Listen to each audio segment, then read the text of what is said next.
Welcome back to Be in Brunswick. I'm here with the Ingram Planetarium manager, Kat Hunt. Nice to meet you. Welcome. Thank you for being on the show Thank you for having me. So we are here.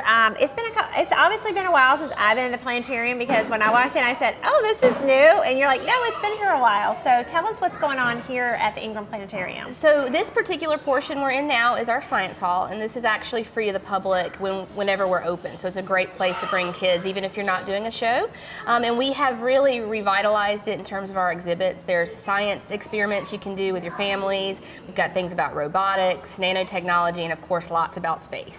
Wow, great. What can you expect when you walk into the planetarium besides the science area here? What else can you do? So we have a full lineup of what we call full dome theater shows, which are very immersive experiences, often about space, but we have some things about the ocean as well now, and a new film called Kahina, The Enchanted Reef.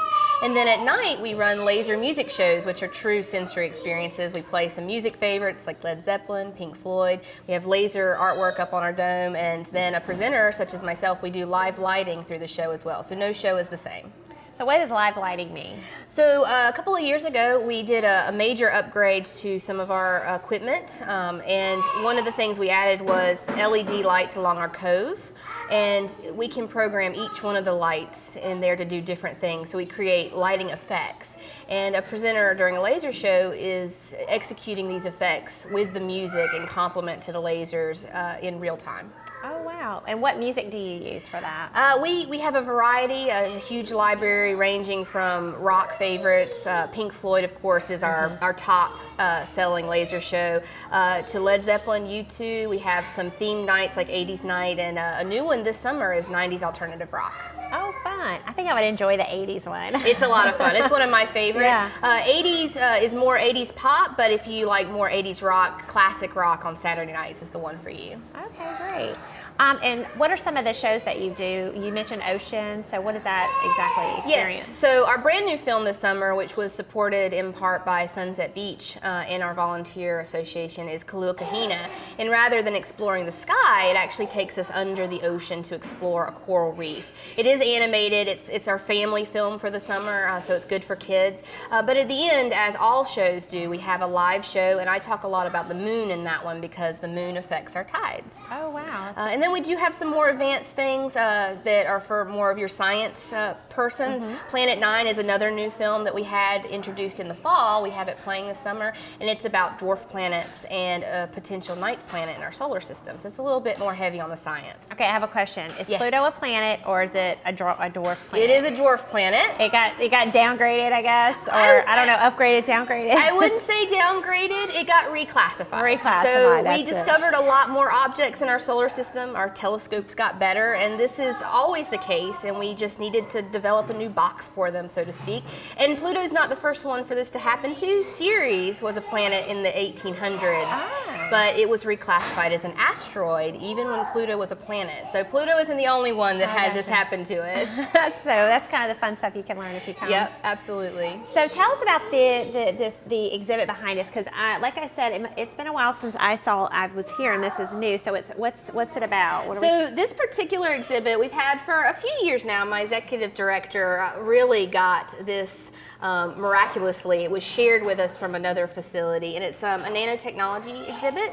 It talks about things on the nanoscale, which is a type of scale in science, and we utilize this scale to develop things, everything from your Teflon pans utilizes this technology to modern medicine. So what do kids do? Are there different, I see there's like different stations they can go to? Yes, so this is one of our more interactive pieces, so they can go in and explore through either computer programs or hands-on programs what nano is and how we use it in real life. Awesome. And what about this right here? This is also new. We introduced the first of the Colby mice, coding mice, in the fall, and then it was so popular we added a second one a little bit later. And this introduces children particularly to basic coding concepts. Okay. So what you do, you give the mouse instructions here at the top and design obstacle courses for it. And the children need to code in a linear manner how to get through the obstacle course. So I guess this tells you how they do that. Exactly. And it's a very user-friendly coding method. Oh, let's see what it does. It's obviously not pre-coated. Yeah, somebody else coated this a little bit, and it hasn't been wiped yet. So if I were to coat it correctly, then he would turn and oh, go. Look. Yep. Oh, wait, there he goes. Oh my goodness. He's trying to find his way. Oh my goodness. This is really kind of cool. And ultimately, if they really want to get into it, he can find the cheese. And it's magnetic, so it signals when it finds the cheese. This is so great to get kids excited about technology and using, this sort of stuff. So I know we've got some stuff on the other side as well. We want to talk about those things too? Yes, so on the other side, we have a little bit more fun and games over there. We have our popular water guns. We do have the hurricane simulator. And then on one of our computers, we have Climate Kids, which is a program through NASA that people can access at home as well. That has lots of environmental science related games. Wow. So we have a lot more fun and games on that side as well. So Kat, tell us, how often do you guys change out your exhibits, and how can we find out what you have going on at the absolutely. Our schedule for the Dome, it changes seasonally. So we have summer, which runs Memorial Day to Labor Day. Our fall and holiday schedule runs from Labor Day to the end of December, and then our spring schedule runs from the beginning of January to Memorial Day.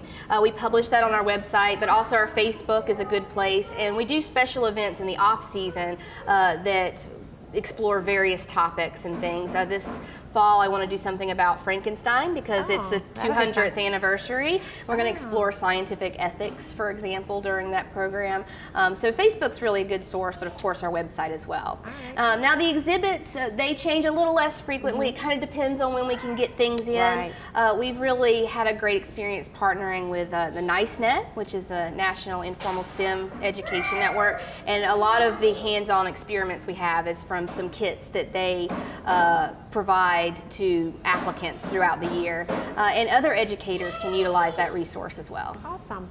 And I do want to just mention that Ingram Planetarium and the museum are tied together, is that correct? Yes, it's under one organization. Our founder, Stuart Ingram, started the museum first. It started with a question, what's this fish, mister? And then it grew up from there. But our founder also had a naval and Air Force background, and he used the stars because then we didn't have fancy GPS equipment to get around, so we used the sky, and that's where the planetarium idea came from. And the planetarium is located here in Sunset Beach. Yes. And the Museum of Coastal Carolina is located in Ocean Isle Beach. In Ocean Isle Beach. Is only about 4 miles away, and you do get a discount on tickets there if you come here first or vice versa. Oh, wonderful. Great.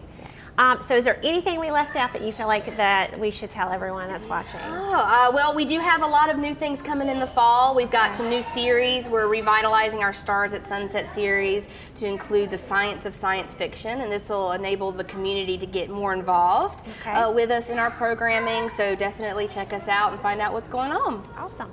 Well, we're going to take a break right now, and then we're going to go inside the theater to the Dome area and kind of see what goes on behind the scenes there. Absolutely. Thank you so much.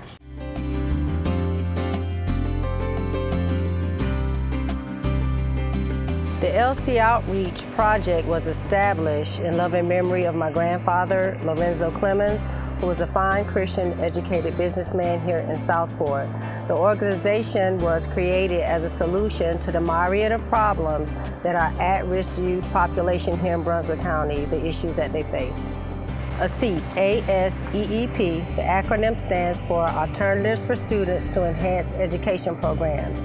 Those programs consist of academic and tutoring summer camp, as well as an after-school program.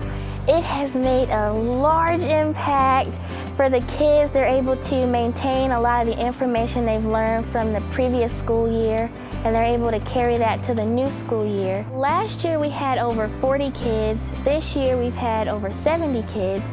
Statistics show that students who are not engaged academically during the summer months or out of school, they tend to regress and lose some of the information they learned the previous year. We are a nonprofit, so any donations that the community is willing to help us out with is great.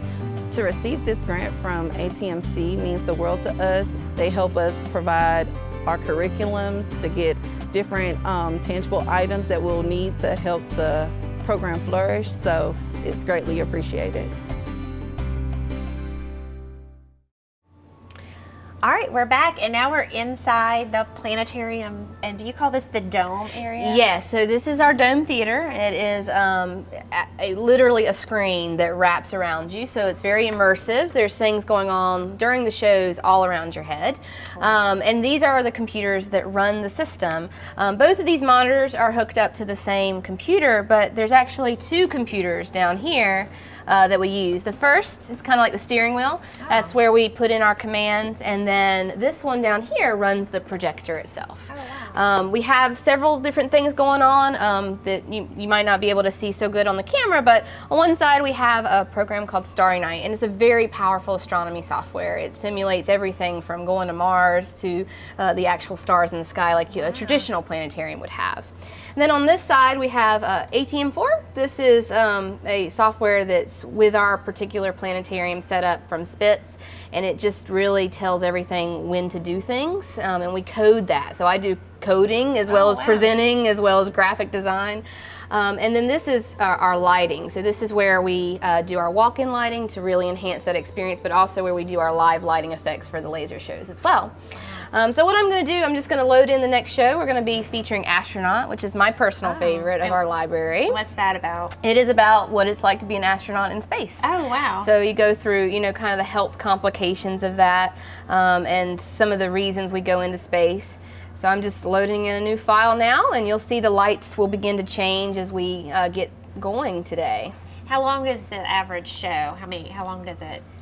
So one show is about 45 minutes to an hour long. Half of it is the movie itself, and then half of it is a live star show. So we do a live star show that covers a variety of topics with every single dome show that we have. Awesome. All right. How long does it take you to load to get it ready for the next showing? Within minutes. We boot up at the beginning of the day, and we keep it booted up through the day. So once we have it booted up, which is usually about a 10-15 minute process, turn the projectors on and everything, loading in the shows takes just a few minutes. So it's mostly getting the projectors ready. It takes the longest, and that's that's when first thing you would do when you came in. Exactly. Now creating the show files and doing the coding for them, that can take some time. And when we do special events, we'll do very complex files that implement different graphics and slides up on the dome, and we'll queue up certain things in Starry Night. So that can take a little bit of prep time. We of course do that production in advance of the show. Right. So, and I'm going to do a different lighting because I like to kind of theme my lighting to the show. So I've changed it over, and I'm going to put in a nice music that kind of fits with the theme. So you so you have the show, and then you have the music that you put. So you kind of, this is really neat. That's right. Wow. So now we're ready to go. Now when we do our laser shows, we do also have a manual control. So we have pre-coded effects here, and we have a manual control where we can actually blend light. So I'll do different blends. So you could do that while it's going on. Yes. So you can even be creative in the middle of it if you want. Right? So like I can change this to a more purple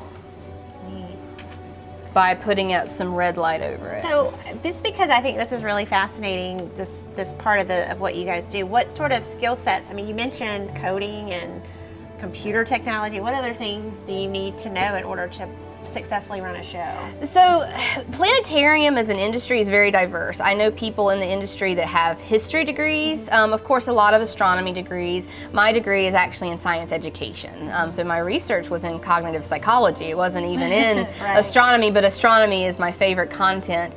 But planetariums are really experience on-the-job training. There's not a college course that you take in most places that will prepare you for this. You know, we do everything from graphic design to coding, but certainly astronomy knowledge is critical. This is very intimidating to me, I will just say. Just watching you work these controls and using those words, I'm very impressed. It's really neat what you can do. Thanks.